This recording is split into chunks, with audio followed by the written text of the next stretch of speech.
Hello everyone, welcome back to my channel. So today we are going to discuss capital budgeting.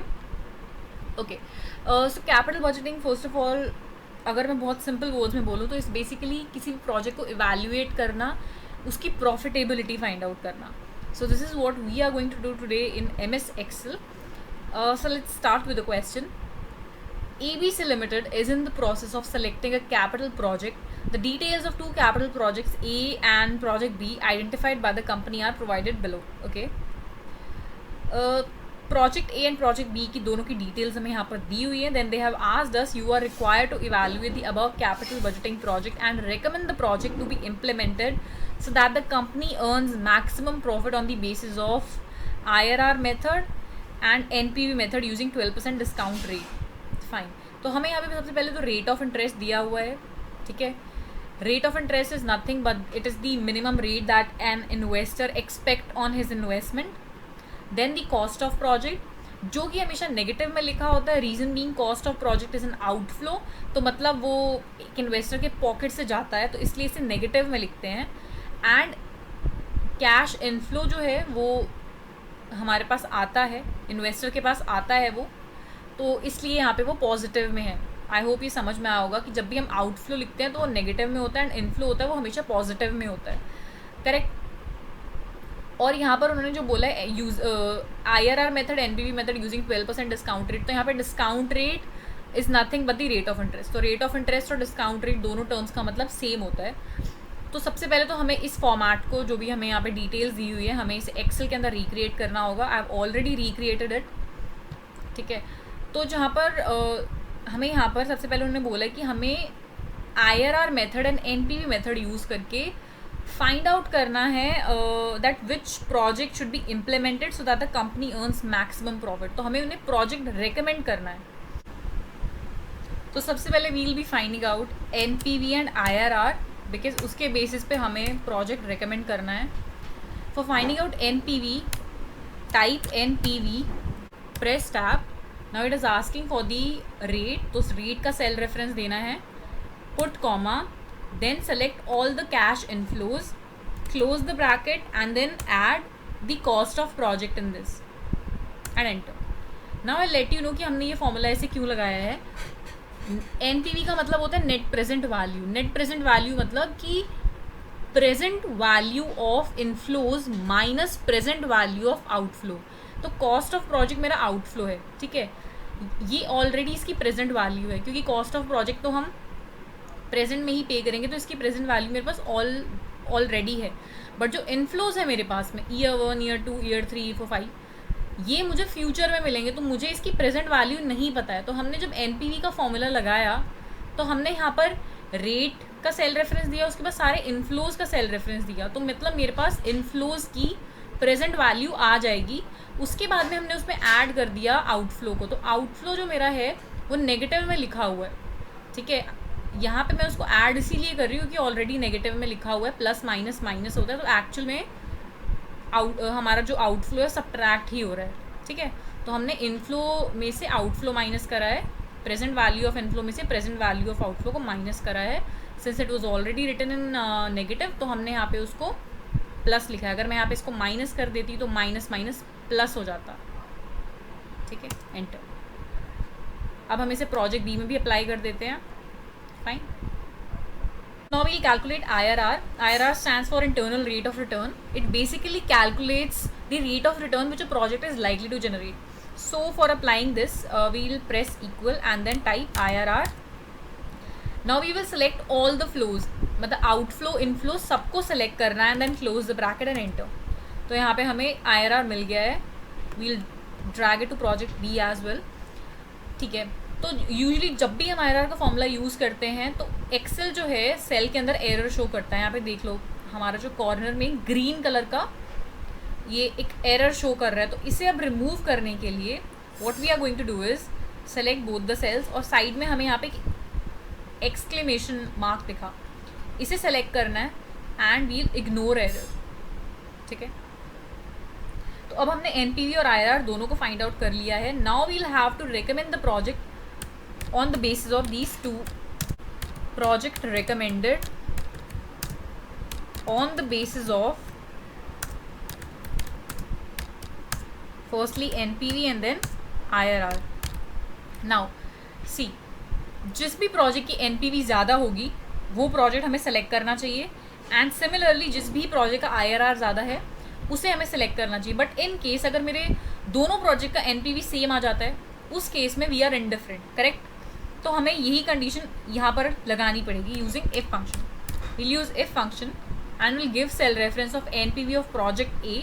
If the NPV of project A is equivalent to NPV of project B, put comma, then we are indifferent.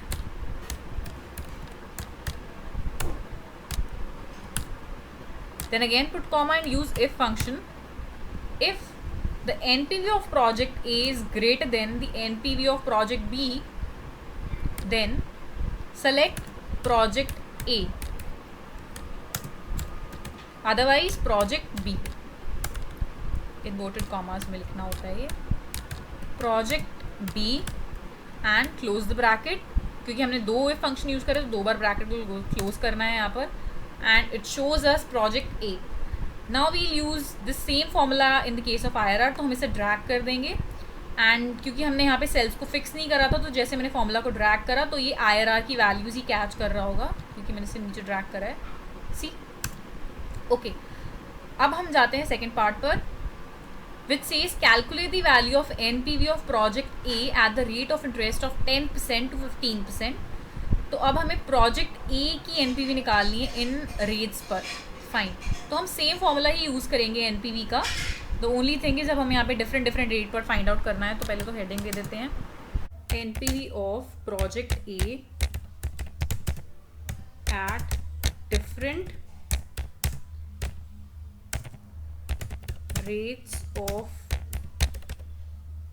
interest. Fine. Now we'll write here all the interest, rate of interest जो कि हमें question में given थे. Actually यहाँ पे इन sales में percentage already select हुआ है, इसलिए अपने आप ये परसेंटेज का साइन शो कर रहा है. Now we'll drag it till 15. अब दोबारा से बस हमें NPV का फॉर्मूला लगाना है, बस रेट हमारा चेंज हो गया है. ठीक है. तो रेट का रेफरेंस देंगे, रेट के सेल का रेफरेंस देंगे, देन पुट कॉमा, और उसके बाद में हमारे जितने भी कैश इनफ्लोज हैं उन्हें सेलेक्ट करेंगे, फ्रीज करेंगे, बिकॉज इसी फॉर्मूला को हम ड्रैग करेंगे 15 तक, तो उसमें फ्रीज करना इंपॉर्टेंट है. Close the bracket and then add cost of project. Same formula जो हमने ऊपर यूज करा था वही है. Then freeze the cost of project as well and enter.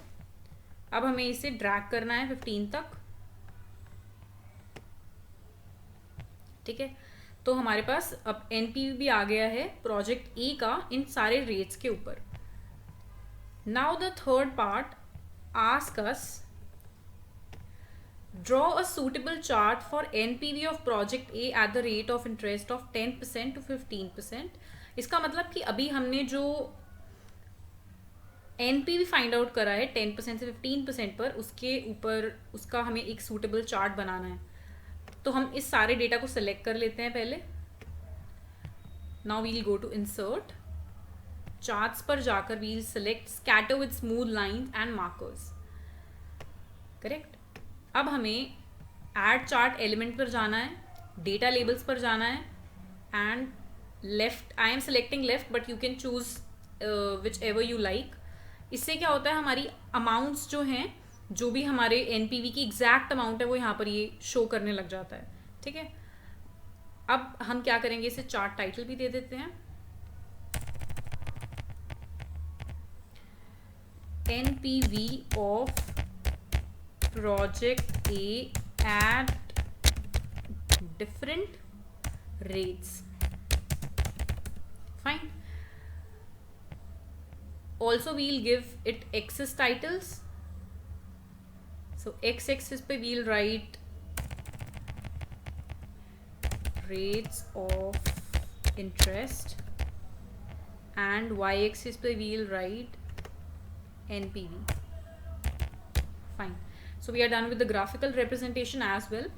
And हमारा पूरा ये क्वेश्चन हो चुका है. But I want to tell you one more thing कि इन केस अगर क्वेश्चन आता है जिसके अंदर 3 प्रोजेक्ट हैं, ठीक है, 3 प्रोजेक्ट वाला क्वेश्चन आ जाए, तो एनपीवी एंड आईआरआर तो हम तब भी निकाल लेंगे, सेम फॉर्मूला यूज होगा प्रोजेक्ट सी के लिए, बट जब मुझे प्रोजेक्ट रेकमेंड करना हो उन तीनों प्रोजेक्ट में से, तब हम फॉर्मूला क्या यहाँ पर टाइप करेंगे, ठीक है। तो पहले तो मैं यहाँ पे कुछ ऐसे रैंडम वैल्यूज डाल देती हूँ प्रोजेक्ट सी के लिए। 12% and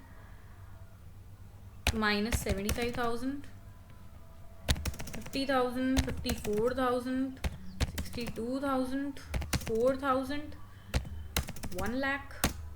फाइन, अब हम इसका एनपीवी एंड आईआरआर निकाल लेते हैं। तो we'll just drag the formula of NPV and IRR यहाँ पर। तो हमारा यहाँ पर एनपीवी एंड आईआरआर आ गया है, एंड इसको एरर को इग्नोर कर देते हैं यहाँ पर। फाइन, अब यहाँ पर हम क्या फॉर्मूला टाइप करने वाले हैं। तो पहले मैं आपको ये बता दूं कि अगर हमें कभी भी कुछ वैल्यू में से मैक्सिमम वैल्यू निकालनी होती है तो हम उसके लिए मैक्स फंक्शन यूज़ करते हैं, और उस फंक्शन का यूज़ हमारा यहाँ पर भी होगा। पहले वील राइट इफ फंक्शन तो हमें यूज़ करना ही है, बिकॉज कंडीशन तो लगेगी इस केस के अंदर। If the NPV of project A is equivalent to, max function use करेंगे, maximum out of these 3 values. मतलब कि अगर मेरा एनपीवी प्रोजेक्ट ए का जो है वो मैक्सिमम है इन तीनों वैल्यूज का, close the bracket, put comma, then show us project A here,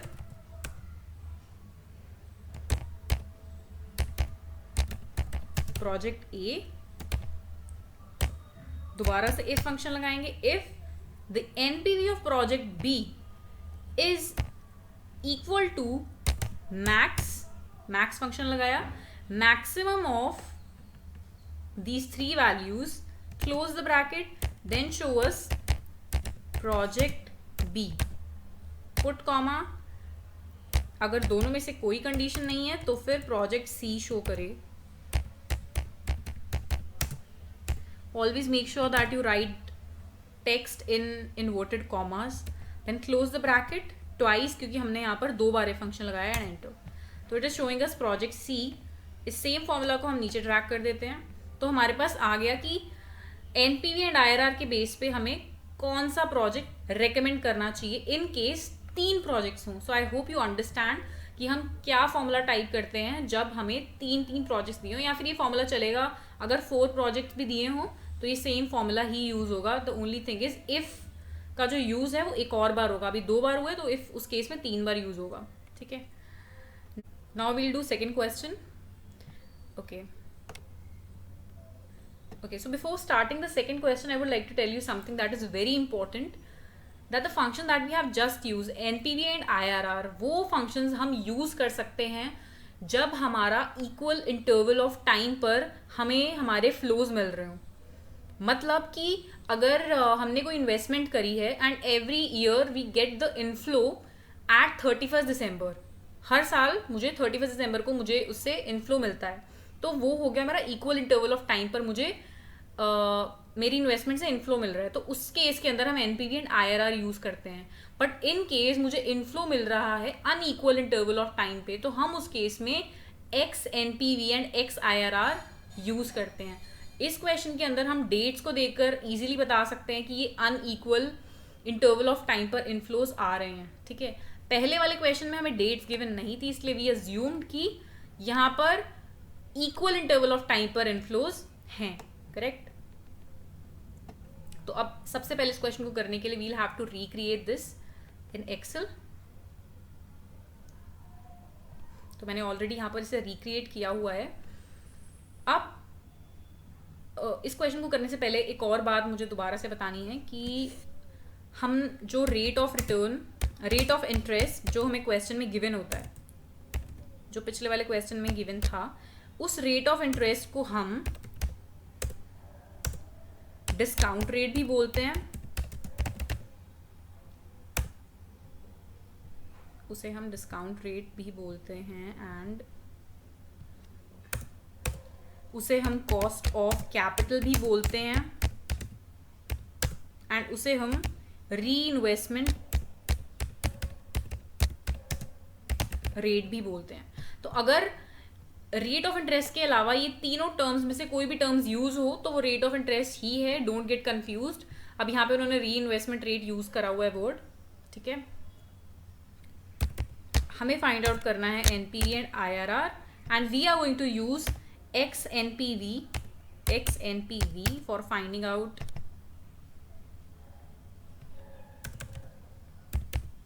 NPV in this case where the inflows are at unequal interval of time।